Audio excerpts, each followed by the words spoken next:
ఓ కదంబ వృక్షమా, ఓ బిల్వవృక్షమా, అర్జున వృక్షమా, సీతాదేవిని చూసారా? లక్ష్మణ, సీత లేకుండా నేను జీవించలేను. ఇప్పటికే అన్నీ కోల్పోయాను. ఇప్పుడు సీతకు దూరం అయ్యాను. ఏమైంది నా సీత? ఓ సూర్యుడా, నువ్వు లోకసాక్షివి. ఓ వాయుదేవా, అంతా నీకు తెలుసు. నా సీత ఏమైంది? అడవిలోని జంతువులు పెద్దగా అరుస్తూ దక్షిణం వైపు పరిగెత్తడాన్ని చూసి దక్షిణం వైపు కదిలారు అన్నదమ్ములిద్దరూ. దారిలో రాలిపడ్డ పువ్వులు, ఇంకొంచెం ముందుకు వెళ్ళగానే పెద్ద పెద్ద పాదముద్రలు, వాటి మధ్య చిన్న చిన్న పాదముద్రలు, అక్కడే విరిగిన రథం మొక్కలు, తెగిన ఆభరణాలు, అక్కడే నేల మీద గడ్డకట్టిన రక్తం. శ్రీరాముడు కంగారు పడుతూ, నాకు సీత కావాలి, నాకు సీత కావాలి, లేకపోతే నా సర్వనాశనం చేసేస్తా అన్నాడు. అన్నగారిని చూసి లక్ష్మణుడు అవాక్కై, అన్నయ్య కోపం వద్దు, ఈ కష్టం మనకు అనుకోకుండా వచ్చి పడింది. నీలాంటి ఉత్తముడే తట్టుకోలేకపోతే ఇక సామాన్యుడు ఎలా తట్టుకుంటాడు? ఓర్చుకో, ఎవరికి రావు ఆపదలు ఎంతటి వాళ్ళకైనా తప్పవు. ఇది లోక సహజం. నహుషుడి కొడుకుకు యయాతికి ఇంద్రశాపం తగల్లేదా? వశిష్ఠ మహర్షికి మాత్రం ఒకే రోజున 100 మంది పుత్రులు మరణించడంతో పుత్రశోకం దాపరించలేదా? అంతవరకు ఎందుకు? జగత్తు మొత్తానికి తల్లి లోకవందితైన భూదేవికే భూకంపాలు తప్పడం లేదే, ఇక మనమెంత?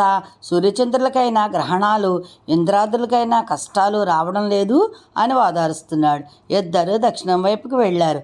అల్లంత దూరంలో పర్వత శిఖరంలా పడి ఉన్న జటాయువు కనిపించాడు. గబగబా శ్రీరామ లక్ష్మణులకు జరిగిందంతా చెప్పి ప్రాణాలు వదిలాడు. శ్రీరాముడి చేతిలోని విల్లు కింద పడిపోయింది. విలపిస్తూ గాఢంగా జటాయువును కౌగిలించుకున్నాడు.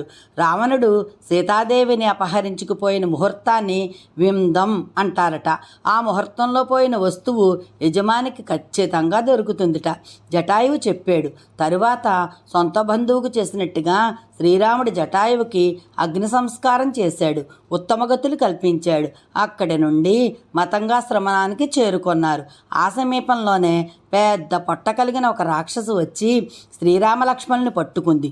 దాని పేరు అయోముఖి. నువ్వు నా ప్రియుడివి, రా విహరిద్దాం అంది శ్రీరాముడితో. లక్ష్మణుడికి కోపం వచ్చి ఆమెపై కత్తి దూసి ముక్కు చెవులు తగగోశాడు. అది పొలికేకలు పెడుతూ పారిపోయింది. శ్రీరామలక్ష్మణులు అడవిలో ఇంకా ముందుకు సాగిపోయారు. అంతలో ఒక పెద్ద రాక్షసుడు తలా మెడ లేకుండా ముఖం పొట్టలోకి జారిపోయి ఒంటికన్నుతో భయంకరంగా పర్వతంలా ఉన్నాడు. చేతులు చాచి శ్రీరామలక్ష్మణుల్ని పట్టుకున్నాడు. వాడి పేరు కబంధుడు. లక్ష్మణ, ఎందుకే మనకి ఇలా కష్టాలకు దాని మీద ఒకటి వస్తున్నాయి? ఇదిగో ఇప్పుడు ఈ రాక్షసుడు. ఆలోచిస్తుంటే ఇదంతా కాలప్రభావమే అనిపిస్తోంది. కాలానికి ఎదురెదడం ఎవ్వరి వల్ల కాదు. ఎంత గట్టివైనా ఇసుకతో కట్టిన ఆనకట్టలు నీటి వేగం ముందు నిలుస్తాయో చెప్పు? అలాగే ఎంత గొప్పవాళ్ళైనా పరాక్రమవంతులైనా సరే కాలం కలిసి రాకపోతే కష్టాలు పాలు కాక తప్పదు, కర్మను అనుభవించక తప్పదు అన్నాడు. ఆ తర్వాత శ్రీరామలక్ష్మణులు ఆ రాక్షసుడికి 2 చేతులు నరికేశారు. ఆ దెబ్బకి కబంధుడు కుప్పకూలిపోతూ, అయ్యా మీరెవరు అని ప్రశ్నించాడు. లక్ష్మణుడు తమ కథ చెప్పసాగాడు. అది విన్న కదంధుడు, శ్రీరామ, నేను ధనుపుత్రుణ్ణి, అందగాడినే. అయితే వికృత రూపంలో అందరినీ భయపెట్టేవాడిని. అప్పుడు స్థూలశిరుడు అనే మహర్షి నేను తెచ్చిపెట్టుకున్న వికృత రూపంలో అలాగే ఉండిపోతుందని నన్ను శపించాడు. అంతేకాదు శ్రీరాముడు వస్తాడని, నా చేతులను ఖండించి నాకు పూర్వరూపం తెస్తాడని చెప్పాడు. నువ్వు వచ్చావు, నాకు శాప విమోచనం కలిగింది. కాబట్టి శ్రీరామ, నాకు అగ్ని సంస్కారం నువ్వే చెయ్యి అన్నాడు. శ్రీరామలక్ష్మణులు అలాగే చేశాడు. కబంధుడి శరీరం అగ్నిలో నేతిముద్దలా కరిగిపోయి అందులోంచి ఒక దివ్యమైన రూపం పైకి లేచి అంతరిక్షంలో నిలబడి, శ్రీరామ విను, సీతాదేవి నీకు తప్పక లభిస్తుంది. నువ్వు సుగ్రీవుడితో స్నేహం చెయ్యి, అప్పుడే నీ కోరిక నెరవేరుతుంది అని చెప్పి కబంధుడు వెళ్ళిపోయాడు. కబంధుడు చూపిన దారిలో శ్రీరామలక్ష్మణులు ప్రయాణించి శబరి ఆశ్రమం చేరుకున్నారు. అప్పటి వరకు రామలక్ష్మణులకే ఎదురు చూసిన శబరి వారిని చూడగానే లేచి వారి పాదాలు పట్టి నమస్కరించింది. అతిథి మర్యాదలు చక్కగా చేసి, శ్రీరామ, ఈనాటికి నా తపస్సు సఫలమైందయ్యా, నా జన్మ తరించింది. నా గురువులు, ఇంతకాలం నేను సేవించిన మహర్షులు అందరూ దివ్యలోకాలకు చేరుకున్నారు. లక్ష్మణుడితో కలిసి శ్రీరాముడు వస్తాడని, అప్పటిదాకా ఇక్కడే ఉండమని నన్ను ఆదేశించారు.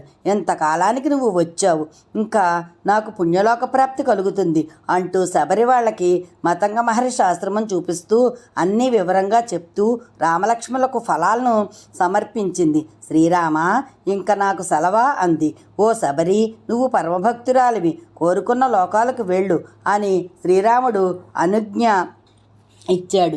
శబరి యోగాగ్నిలో ప్రవేశించి శరీరాన్ని విడిచిపెట్టి స్వర్గానికి వెళ్ళిపోయింది. లక్ష్మణ, అశుభం తొలగి మంచి జరగబోయే ముందు మనసుకు తెలుస్తుంది.